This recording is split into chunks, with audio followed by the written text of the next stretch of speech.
আসসালামু আলাইকুম। আমি গল্লামারি বাজারের উত্তর সাইডে খুলনা ভার্সিটির পূর্বে এবং লিলিয়ান পার্কের পশ্চিমের মাঝে যে রোডটির নাম হল রোড নামে পরিচিত।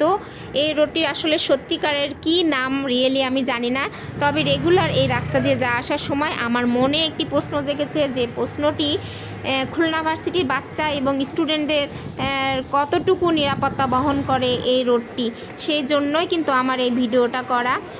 আমি রেগুলার এখান থেকে যা আসা করার সময় দেখি যে হল রোডের পাঁচিলের গায়ে যে বাল্বগুলো ছিল বেশিরভাগই নষ্ট, কোনো আলো নেই। এই যে পাঁচিল দেখা যাচ্ছে, কিন্তু রাস্তার অপোজিটে ক্যান্টিন, ক্যাফে এবং হোটেলগুলো আছে, সেই আলোয় আলোকিত এই রোড।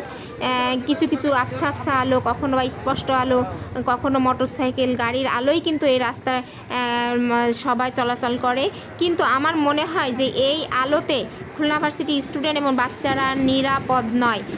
নিরাপত্তা বাড়ানোর জন্য আমি খুলনা ভার্সিটির প্রশাসনের কাছে রিকোয়েস্ট করব এবং আমার অনুরোধ যে খুলনা ভার্সিটি পাঁচিলের গায়ে যে বাল্বগুলো আছে সেগুলো অবিলম্বে ঠিক করে দেওয়া হোক এবং আগাছা লতাপাতা গাছের ডালগুলো কেটে দেওয়া হোক, যে আলো যাতে স্পষ্টভাবে রোডে পড়ে, বাচ্চারা নির্বিঘ্নে চলাচল করতে পারে।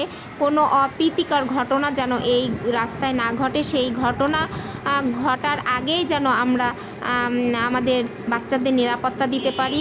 সেই জন্য কিন্তু আমি খুলনা ভার্সিটি প্রশাসনের কাছে বারবার অনুরোধ করব, যেহেতু 24শে স্বাধীনতার পর থেকেই কিন্তু আমাদের বাচ্চারা একটা অনিরাপত্তার ভিতর আছে।